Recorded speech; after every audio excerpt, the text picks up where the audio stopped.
Hey guys, welcome back to Wave's World, and I'm Wave. Today, we're going to be taking a closer look at a bunch of people called the Sadducees. And so, only 14 times in the Bible, we're going to be off-road the whole time, but this is going to be a very visual look at these guys, the Sadducees, because these guys are really important players in the first century and show up at crucial moments in the gospel narratives. So, what are the major components that make these guys tick? First of all, they're all into power. They're all into money. Wow, we've never heard that before, have we? Yeah, that's still true in our world. They're also closely associated with the high priests, the people who are controlling the temple. In fact, they may even be high priestly families or booster club members of the high priestly families themselves. And they're also closely collaborating with the controlling power in the land of Israel in that time, the Romans. So let's take a look at a Bible passage first. In Acts 5, we're told that the high priest rose up along with all of his associates, that is, the sect or the group of the Sadducees. That tells you automatically that there's a close connection between the high priest and high priestly families and these guys that the New Testament calls the Sadducees. The first century Jewish historian, first century land of Israel, contemporary of the apostles and the writing of the New Testament, tells us that these two parties, the Pharisees and the Sadducees, came to have great controversies and serious differences. The Sadducees have the confidence of the wealthy alone. These guys are the elites. They're the 1%ers, but no following among the populace. While the Pharisees have the support of the masses. They're the popular leaders. That sort of sets the stage for how we want to take a look at these Sadducees and learn things that the New Testament doesn't bother telling us. So we are indeed off-road. Here you're looking at a reconstruction of the temple, and the Sadducees have adopted the temple as their power base in the first century AD. They met as the sort of like the controlling party of the Sanhedrin, the high court, basically the Supreme Court of Judaism, and they met in a place inside the temple called the Chamber of Hewn Stone. And we learn lots about this from the early rabbis. Here's a close-up of the same. You're looking dialed into the Temple Mount itself. And this is that Chamber of Hewn Stone where the Supreme Court, or the Sanhedrin, controlled by the Sadducees, met in the first century. Here's a video of the Temple Mount with a little bit of computer reconstruction that I'm hoping will help you to better understand these guys, the Sadducees. This area here is called the Royal Stoa, or the place of the shops, and it's where the buying and selling of sacrificial animals and the money changing was taking place in the time of Jesus. This is what the Temple Mount looks like today. Obviously, we're moving in and out of computer reconstruction in order to help you understand and go from what we can see today to what was going on in the time of Jesus. There's that Chamber of Hewn Stone right there where the Sadducees, controllers of the Sanhedrin, met in the first century. This is the court of the Gentiles, the larger court. Here's the Holy of Holies under this building. And these high priestly Sadduceic families had huge mansions going up this western hill that enabled them to overlook their fiefdom, the temple, and to oversee the operations of it and make sure that everything was running smoothly. So I hope that that's helpful as a general perspective. I'd like to dial in more closely on that western hill now, because after the, quote, 6-day war, that was over in 1967, very quickly. The Jewish quarter in Jerusalem had been decimated. And so before any rebuilding took place, there was a major excavation that took place there in the Jewish quarter, going up that western hill.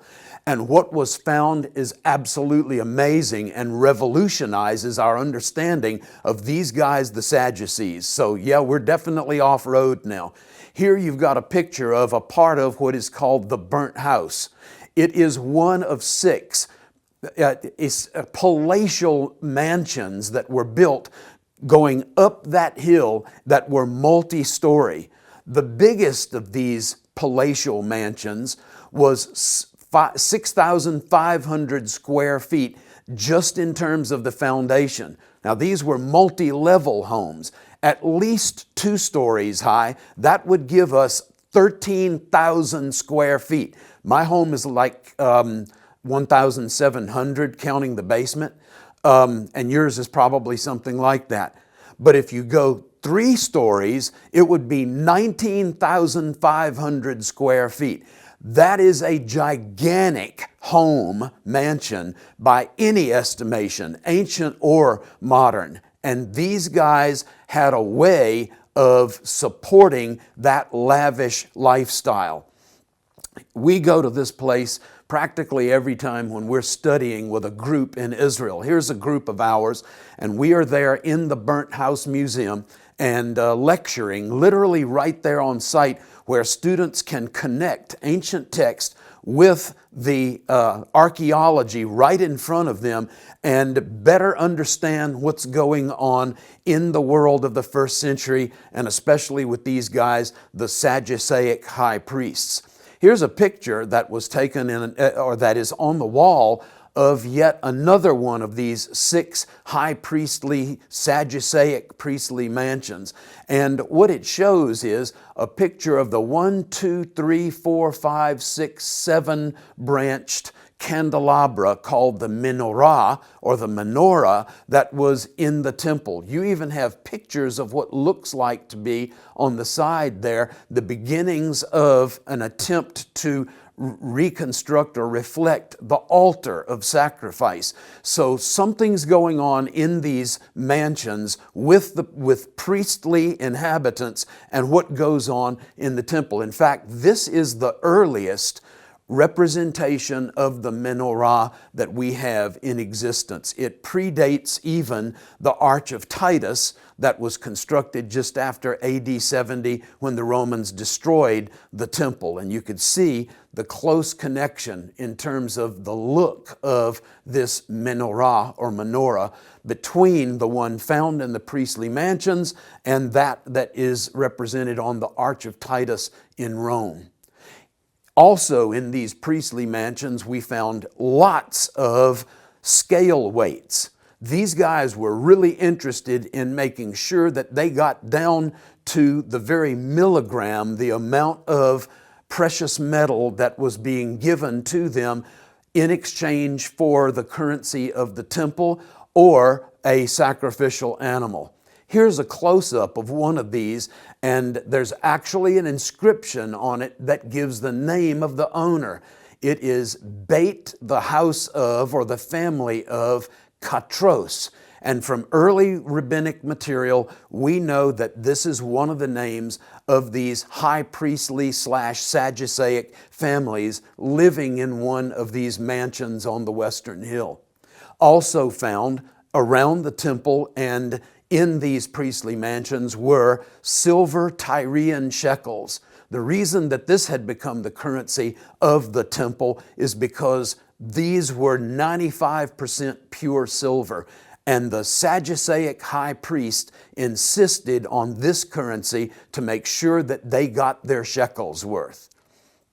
Here's another picture of the burnt house, and you can see a picture of 2 different stone water pots. These are incredibly expensive to make, as are cups and trays and tables and that kind of thing made of stone, limestone, because it takes such a great amount, an intense amount of work and expertise to be able to run these on a lathe and to carve out a stone jar, big like garbage can, outdoor garbage can size, that would hold the water for purification. We even hear a reference to that in John chapter 2. Here's another picture of more of these stone water pots. These happen to be collected in the Israel Museum, and this is another indication of incredible wealth that could build a 2-3 story, up to 19,500 square feet mansions on the Western Hill and containing these kinds of stoneware vessels. Even in death, these guys display incredible opulence. Take a look at this tomb of Annas. He's involved in the trials of Jesus at the end of the Gospels and is involved in turning him over to the Romans for execution.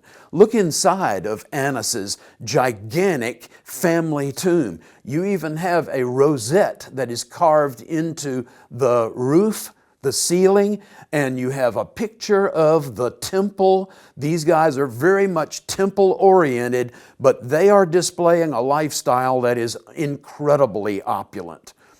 Here's another piece of archaeological evidence.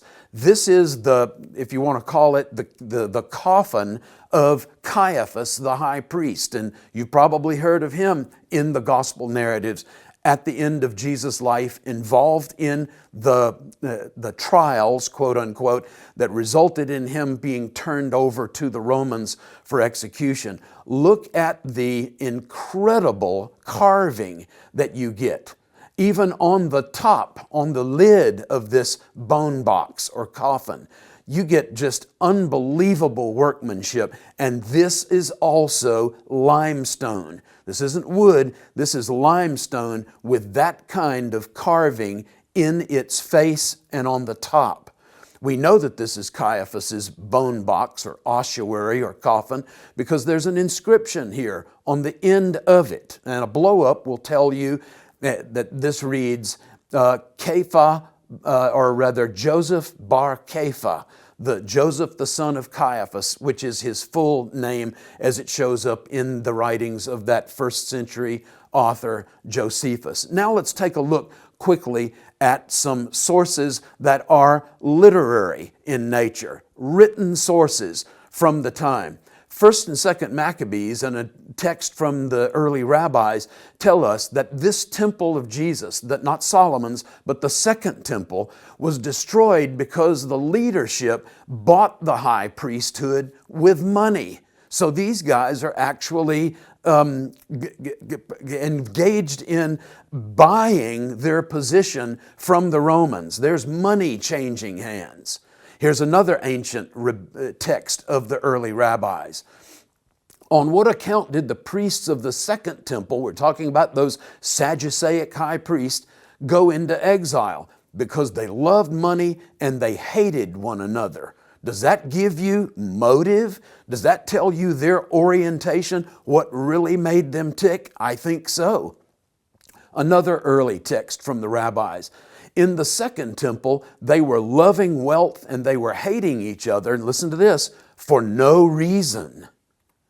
Josephus tells us this story about one of these Sadduceic high priests named Ananias, who's actually mentioned in Acts chapters 23 and 24 during the trials of Paul. So Josephus says, now the high priest Ananias had a flair for making money. Where have we heard that before? And he would send his servants to the threshing floors and would forcibly take the tithe from the threshing floor, the recently threshed grain, and that was supposed to go to the common priest, and he would appropriate that for himself. And these guys, these servants of his, would beat people who refused to give the tithe. And the high priests themselves were as guilty as the slaves that they sent to do their bidding. No one could stop them. So it happened at that time that the common priests, who were supposed to be supported by these tithes, were starving to death. Death by starvation at the hands of not fellow common priests, but these Sadduceic high priestly families. How about this one from the early rabbis? And this just gets into a little storytelling. Once upon a time, there was a guy named Bava ben Buta, and he went into the temple court and found it completely empty. And this is the curse that he laid on the Sadduceic high priests who were in charge of the temple. May the houses of those who desolated the house of our God, may they themselves be desolate. Wow, those are harsh and hard words. But what did Bava do in order to correct this problem, that the temple was no longer being frequented by worshipers?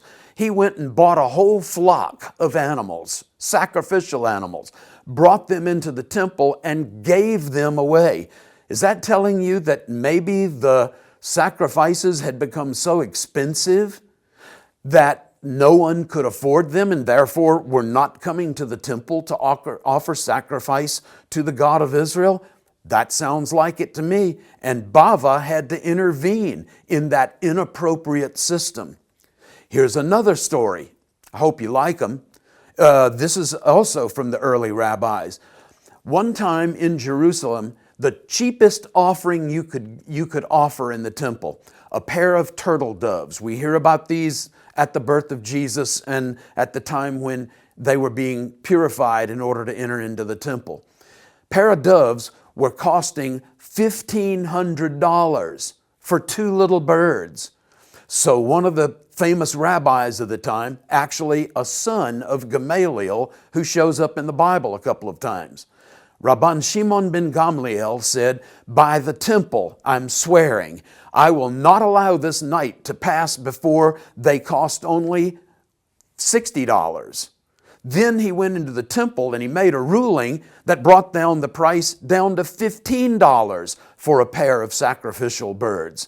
That is a 99% decrease in cost. It's telling you that this monopoly that the Sadduceic high priests had on the temple and on the sacrificial system and on the money changing was jacked up, majorly out of whack with reality, and was negatively affecting what was going on in the temple in Jerusalem.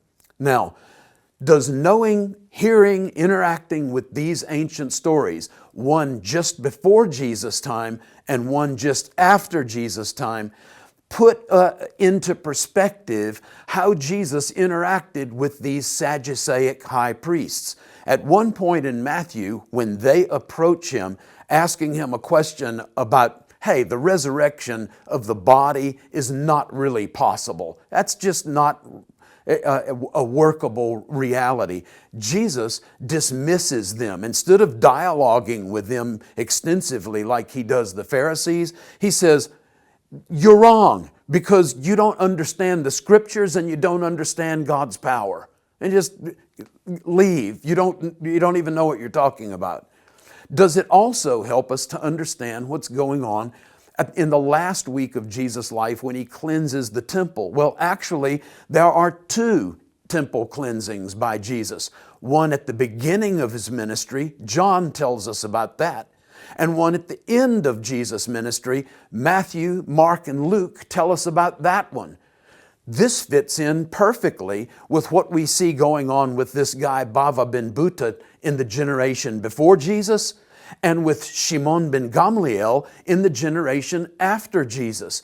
All of these leaders, Bava, Shimon, Jesus, are all recognizing there is something that is definitely wrong on the Temple Mount. And it's not the temple. The problem is not with God. You know, that's pretty much the same with us either. The problem is with inappropriately motivated leaders, people. These high priests, these Sadducee priests that had hijacked God's temple had moved the situation from the purpose of the temple is to facilitate connection with God to now, no, the purpose of the temple is to serve as our cash cow and to bankroll our lavish lifestyles, and we are going to take total control of it, create a monopoly, disqualify everybody's sacrifices that they bring from Galilee or from the south and the Negev or whatever, and we're going to make them buy our animals, and we're going to steal from them as we change their money for these silver Tyrian shekels, and we're going to bilk this for all that we are worth. This is what enabled them to build these multi-story, thousands of foot square feet mansions, and to support this off the chain lifestyle that we see represented in the literature of the time as well as in the archaeology from that time. This is the kind of stuff that got Jesus in trouble. Not one, but two, and maybe more, cleansings of the temple. These guys concluded, we're not having this anymore. He's not coming to Jerusalem one more time and upsetting our business and our cash flow. This is what got Jesus in trouble. It wasn't philosophy, it wasn't worldview, it wasn't theology, it was money. And doesn't that, in our world, isn't that where most of the problem tracks back to when things go off the rails in terms of leadership, in terms of emphasis? In many instances in church history, things have devolved to the point where it was all about the money. It was all about the power. It was all about collaborating with other political, military, whatever, business leaders, instead of facilitating a true encounter with the living God. Jesus would have none of that. And he said, and he's quoting Isaiah in part and Jeremiah in part, he says, my Father's house is supposed to be a house of prayer for all peoples. But you, and he points the finger at these guys, the ones we've just studied, you guys are the ones who have turned this into a den of thieves.